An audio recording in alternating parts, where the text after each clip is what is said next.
Viewers, this is your host Indu Rathore. First India के इस special bulletin में आप सभी का स्वागत है। इस स्पेशल बुलेटिन में हम बात आपकी फिटनेस की करते हैं कि हम अपनी बॉडी को फिट कैसे रख सकते हैं। एक फिटनेस के लिए और एक अच्छे लाइफस्टाइल के लिए workout is very very crucial and important. उस पर हम बात करेंगे, लेकिन आज का दिन कैसा रहेगा खबरों के लिए आज उस पर सबसे पहले बात कर लेते हैं। देखिए, आम जनता को एक और बड़ा झटका यहाँ पर लगा है। दरअसल देश में पेट्रोल और डीजल के दामों में एक बार फिर से बढ़ोतरी देखने को मिली है। जानकारी आपको देते हैं कि पेट्रोल में कितने दाम बढ़े हैं, डीजल में कितने दाम बढ़े। तो देखिए, पेट्रोल की सबसे पहले अगर मैं यहाँ पे बात करूँ तो पेट्रोल के अंदर 2 रुपये 61 पैसे प्रति लीटर की बढ़त हुई है, यानी कि 2 रुपये 61 पैसे प्रति लीटर पेट्रोल महंगा हुआ है। डीजल के दामों की बात कर ली जाए तो डीजल के दामों में 2.71 रुपये प्रति लीटर का इजाफा हुआ है, यानी कि 2 रुपये 71 पैसे डीजल के अंदर बढ़े हैं। और दिल्ली के अंदर पेट्रोल 102 रुपये और 12 पैसे प्रति लीटर हो गया है।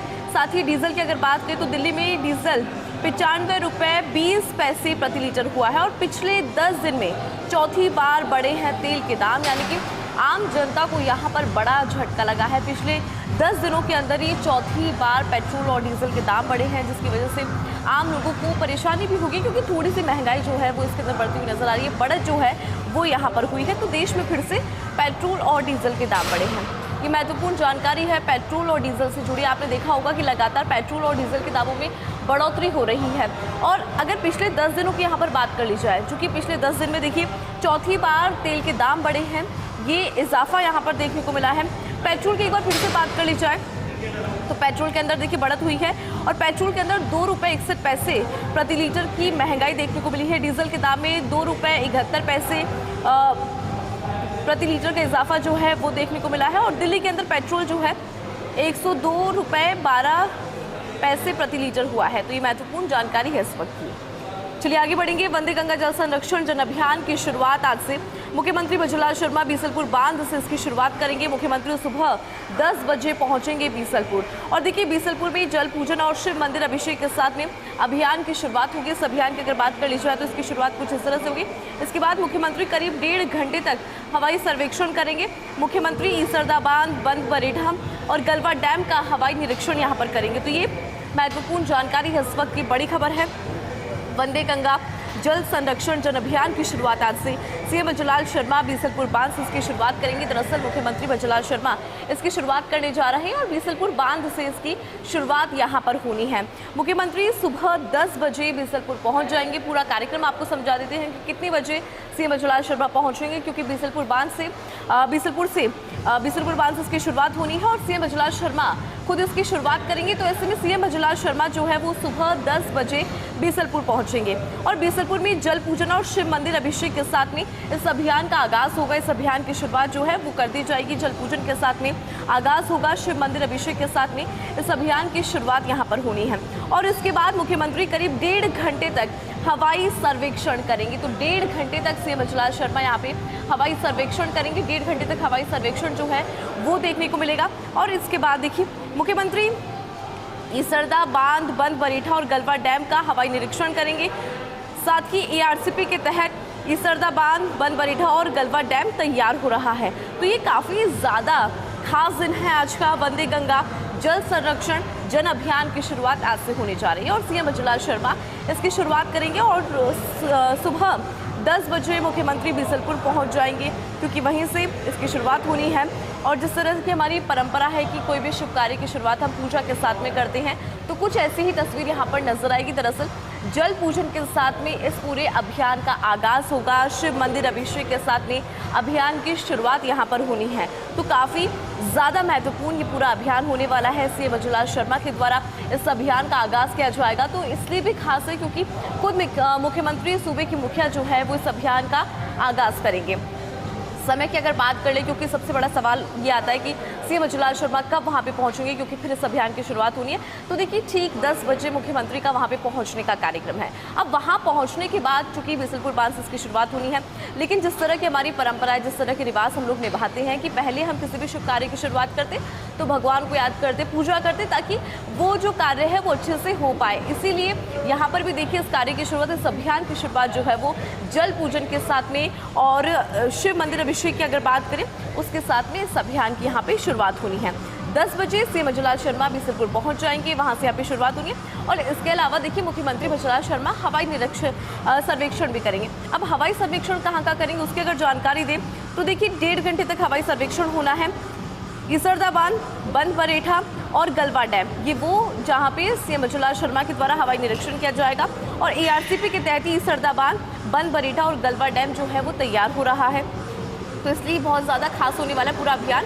प्रदेशवासियों के लिए खास है ये अभियान और खुद सूबे के मुखिया भजनलाल शर्मा इस अभियान का आगाज़ करने जा रही है। सुबह 10 बजे सीएम भजनलाल शर्मा बीसलपुर पहुंचेंगे। बीसलपुर बांध से इस अभियान की शुरुआत होगी और जल पूजन के साथ में इस अभियान का आगाज़ किया जाएगा। शिव मंदिर अभिषेक के साथ में ये पूरा अभियान जो है वो शुरू होगा। उसकी शुरुआत कुछ इस तरह से होगी क्योंकि पहले जो है जल पूजन होगा और उसके साथ में ही इस अभियान का आगाज़ यहाँ पे कर दिया जाएगा। और सबसे इम्पॉर्टेंट एंड सबसे खास बात यह है कि खुद मुख्यमंत्री भजनलाल शर्मा इस अभियान का शुभारंभ करेंगे, इसीलिए सभी की निगाह यहाँ पे टिकी हुई है।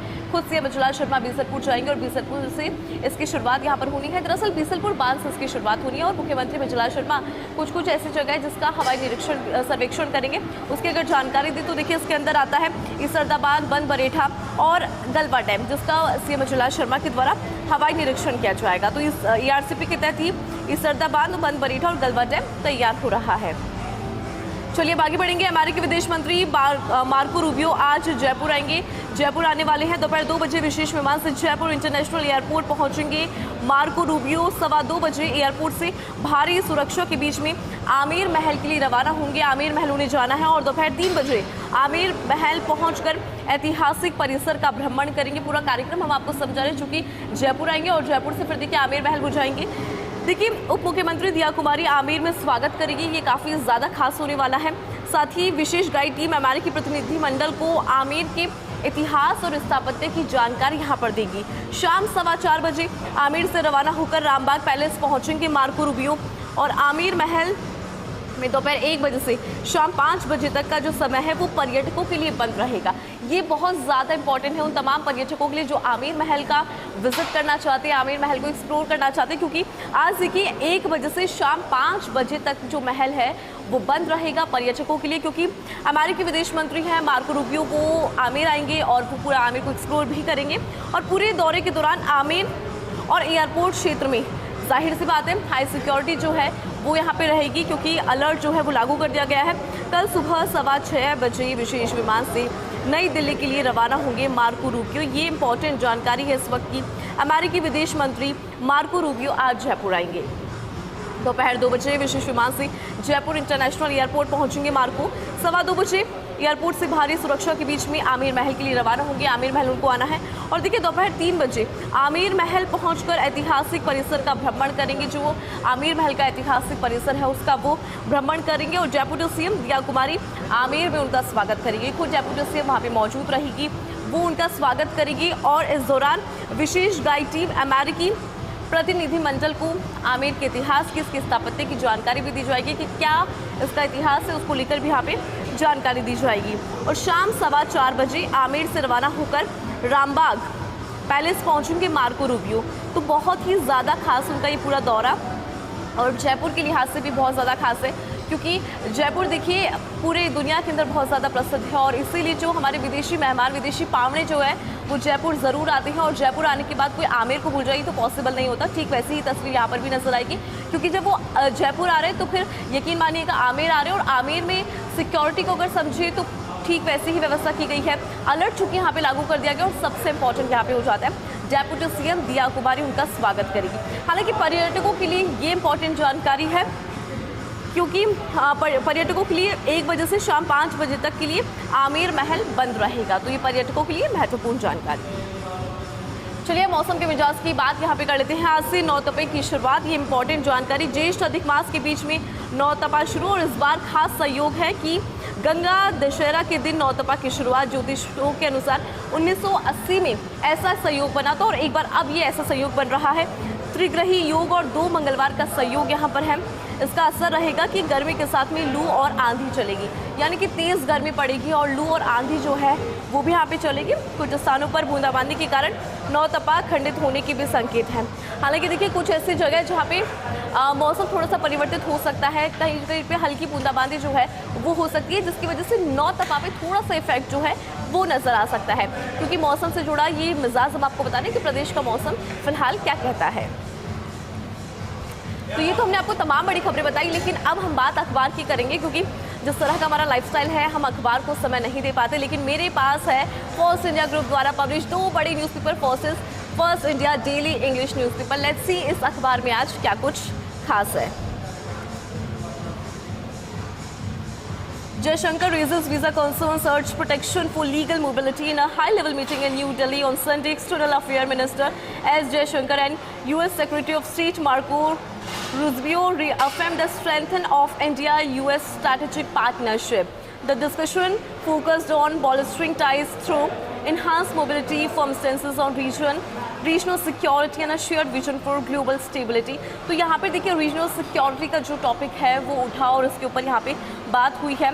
EAM Jaishankar appraised Secretary Rubio of the ongoing difficulties faced by legitimate travelers regarding visa issue, while acknowledging the necessity of cooperation to curb illegal and irregular migration.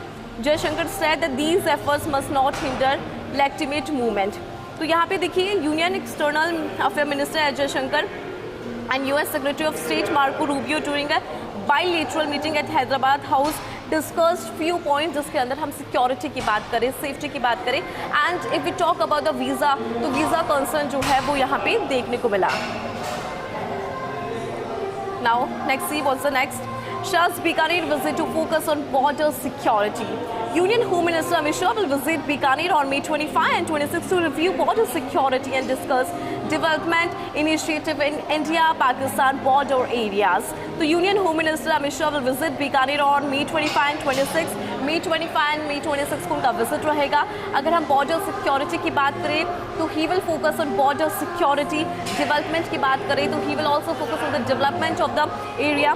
Chief minister Bajula Sharma and BJP State President Madan Rathod will welcome him at Nal Airport on Monday night. तो सोमवार की रात को वो आ रहे हैं, ऐसे में उनका स्वागत यहाँ पे किया जाएगा। मुख्यमंत्री बजूलाल शर्मा और साथ ही प्रदेश अध्यक्ष मदन राठौड़ उनका स्वागत करेंगे। According to proposed schedule, Shah will stay at the BSF sector headquarters in Bikaner. अगर पूरे कार्यक्रम की यहाँ पे बात करें, जिस तरह का कार्यक्रम यहाँ पे प्रस्तावित है, तो देखिए गृह मंत्री अमित शाह जो है बीएसएफ की सेक्टर हेडक्वार्टर में ही रुकेंगे, ये उनका फिलहाल कार्यक्रम है। On May 26, he and the Chief Minister will travel by helicopter to Sanchu border post, where the Home Minister will interact with BSF personnel, attend a soldiers conference, participate in a tree plantation drive and virtually inaugurate women's barracks. यहाँ पे जो कार्यक्रम है उनके अंदर उनकी मौजूदगी रहने वाली है। चलिए आगे बढ़ेंगे। Suspect shot dead after opening fire on Secret Service near White House. A suspect who shot at a White House checkpoint was killed in an exchange of fire with Secret Service agents on Saturday evening, officials have confirmed. The suspect, Nasir Bess, a 21-year-old man who was known to the protection agency and had a documented history of mental health conditions. US President Donald Trump thanked the officers for their swift and professional action in apprehending the gunman. तो यहाँ पे देखिए बड़ा action जो है वो लिया गया, जिस तरह का शॉट और जिस तरह का अटैक यहाँ पर हुआ उसके बाद। हालांकि जो प्रेसिडेंट डोनाल्ड ट्रम्प है कम्प्लीटली सेफ और उन्होंने यहाँ पे जो एफर्ट्स लगाए गए हैं उनको भी एक्नॉलेज किया, also he appreciated his security team as well. अब आगे बढ़ेंगे।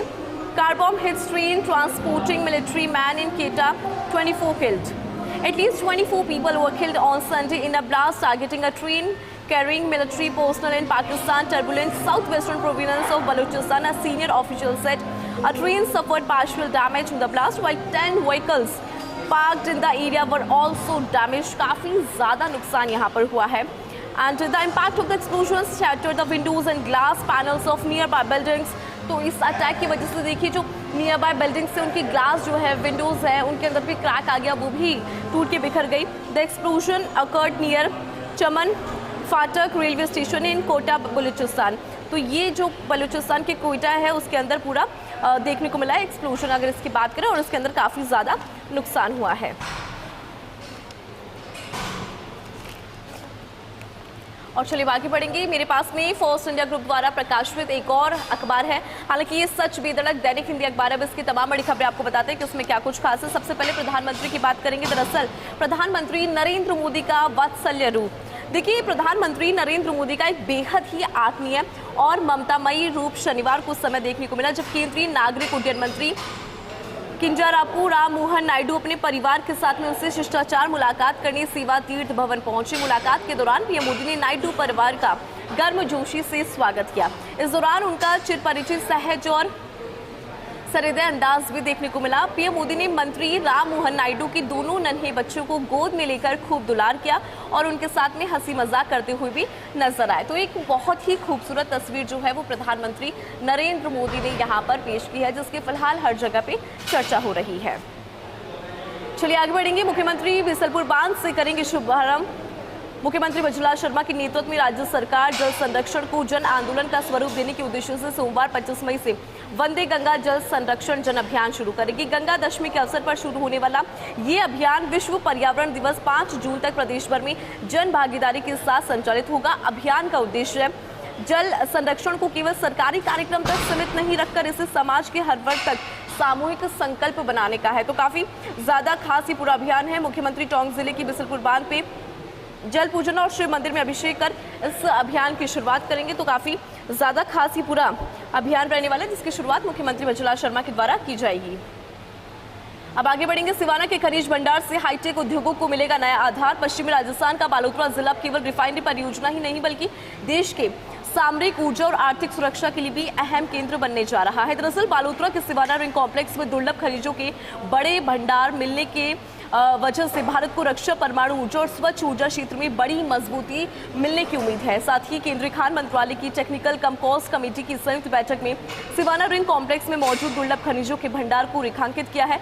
और देखिए, बैठक के अंदर बताया गया कि कॉम्प्लेक्स के 3 ब्लॉक्स में rare earth elements that is REE, heavy rare earth elements that is HRE और क्रिटिकल रेयर मेटल्स के विशाल भंडार मिले। और इन तीनों ब्लॉकों की तकनीकी मूल्यांकन का कार्य 3 कंपनियों को सौंप दिया गया है। तो यहाँ पे जो 3 कंपनीज है उनको ये कार्य सौंप दिया गया है। अब आगे बढ़ेंगे। भीलवाड़ा में केंद्रीय मंत्री का कांग्रेस पर हमला। राहुल गांधी शत्रु जैसा व्यवहार कर रही हैं, माफी मांगनी पड़ेगी, मेघवाल ने कहा। केंद्रीय कानून एवं संसदीय कार्य मंत्री अर्जुन राम मेघवाल ने रविवार को भीलवाड़ा के दौरे के दौरान कांग्रेस नेता राहुल गांधी के प्रधानमंत्री और गृह मंत्री पर दिए गए बयान को लेकर तीखी प्रतिक्रिया दी। उन्होंने कहा, राहुल गांधी विपक्षी नेता की बजाय शत्रु जैसा व्यवहार कर रही हैं। उन्होंने अपने शब्दों के लिए माफी मांगने की जरूरत है। चित्तौड़गढ़ रोड स्थित हमीरगढ़ हवाई पट्टी के अवलोकन और भीलवाड़ा टेक्सटाइल ट्रेड फेडरेशन के कार्यक्रम में शामिल होने पहुंचे मेघवाल ने कहा कि पूर्व विदेश मंत्री सुषमा स्वराज ने कहा था कि राजनीति में विरोधी होते हैं, शत्रु नहीं। तो राहुल गांधी पर बड़ा आरोप लगाया है। साथ ही माफी मांगने की बात उन्होंने कही कि राहुल गांधी को जिस तरह की परिस्थितियां हैं उसके बाद माफी मांगनी चाहिए। तो ये उनके द्वारा यहाँ पर कहा गया। तो ये तो हमने आपको तमाम बड़ी खबरें बताई। खबरों के लिहाज से आज का दिन कैसा रहेगा, लेकिन अभी हम आपकी फिटनेस की भी बात करेंगे। का स्वागत है। अब हम बात करेंगे कि हम अपने आप को फिट कैसे रख सकते हैं और फिटनेस जर्नी में हमें कौन कौन सी चीज़ें हैं जिनको बहुत ज़्यादा ख्याल रख के चलना होता है। तो हमारे साथ में है मिस्टर जगदीश राव। इनसे हम बात करते हैं कि कब से फिटनेस जर्नी को एंजॉय करें। सर, मैं सबसे पहले आपसे जानना चाहती हूँ, कितना टाइम हो गया आपको जिम करते हुए? एक्चुअली हम बचपन से ही स्पोर्ट्स में थे, उसके बाद में स्कूलिंग, कॉलेज, राजस्थान यूनिवर्सिटी में, उसके बाद में फौज में चले गए। तो फिटनेस एक आपके लिए फिज़िकल फिटनेस है, वो सबसे इम्पोर्टेंट है लाइफ में। अगर आप देखें, आप खाना मत खाओ एक टाइम, कोई फ़र्क नहीं पड़ेगा, नींद मत लो, कोई फ़र्क नहीं पड़ेगा, कम ले लो, लेकिन अगर फिजिकल फिटनेस के लिए आपने कोई एक दिन एक्सरसाइज मिस की है तो आपने बहुत कुछ मिस किया है। बिल्कुल, क्योंकि physical fitness and mental and physical both are very important. Exactly, actually if you see, आप our country is a young country. Population is maximum is of youth. Right. And if youth is physically tough and fit, it contributes to the nation building actually. Right. Agree. अगर आपका, if you see both two sides of the coin, like you come to the gym and you see the environment here, people are doing, young boys, they are doing the physical fitness exercise and all. And then you go to the hospitals, then you will see a different crowd. Right, right. है ना, जो कि actually अगर even not for the nation, अगर family में भी कोई बीमार है तो वो एक, जैसे मैं बीमार हो जाता हूँ तो मैं मेरी फैमिली के लिए लाइबिलिटी हो जाता हूँ। हालांकि मेरे को मेरी फैमिली को देखने की, लुक आफ्टर करने की उनका पालन पोषण करने की मेरे ऊपर जिम्मेदारी है। अगर मैं फिट नहीं हूँ तो वो मैं नहीं कर पाऊंगा, Right. Then I will become a liability. Accordingly अगर population, majority of the population is not healthy in a country, then it becomes a liability not an asset, exactly, है ना। अगर एसेट बनना है तो आपको फिजिकली टफ रहना पड़ेगा। You have to do workout. Yes, मतलब सख्त यूथ जो है, सॉरी सख्त यूथ है वो सशक्त भारत बनाने में काबिल है। राइट, आप फिजिकल एक्टिविटी करोगे, अच्छा खाओगे, अच्छी नींद लोगे, आप अपने जॉब पे भी अच्छा कंसंट्रेट करोगे, मोटिवेटेड फील करते हो आप। Yes, you are motivated and you are full of energy. Exactly. अगर you go to the office without doing any exercise, your body workout has actually body has not become active Right, for the right. Office work, तो आप वहाँ भी lethargy feel करोगे, आप काम करने का मन नहीं Exhausted, करेगा, tired. आपका काम करने का ही मन नहीं करेगा। इसलिए फिजिकल फिटनेस इतना इम्पोर्टेंट है। मतलब सबसे, if you choose wealth and health, एक कहावत है ना कि if wealth is lost nothing is lost, if health is lost everything is lost. Right, right. क्योंकि you can not regain it, exactly, it becomes very difficult in our age. अगर आप बीमार पड़ जाते हो तो दोबारा से आप बहुत मुश्किल होता है बिल्कुल सही बात आपने कही सर की। सबसे ज़्यादा इम्पोर्टेंट यहाँ पे यही होता है कि हमारी हेल्थ जो है वो इम्पोर्टेंट है। बहुत शुक्रिया सर, आपने इम्पोर्टेंट जानकारी भी दी, अपनी जर्नी को भी यहाँ पे शेयर किया कि किस तरह से यहाँ पे जो हमारी फिटनेस जर्नी है उसको हमें एंजॉय करना चाहिए और अपनी फिजिकल फिटनेस पे आज से ही ध्यान देना आप शुरू कर दीजिए, क्योंकि ये है तो सब कुछ है। चलिए आज के इस स्पेशल बुलेटिन में इतना ही। फिलहाल मुझे दीजिए इजाज़त, नमस्कार।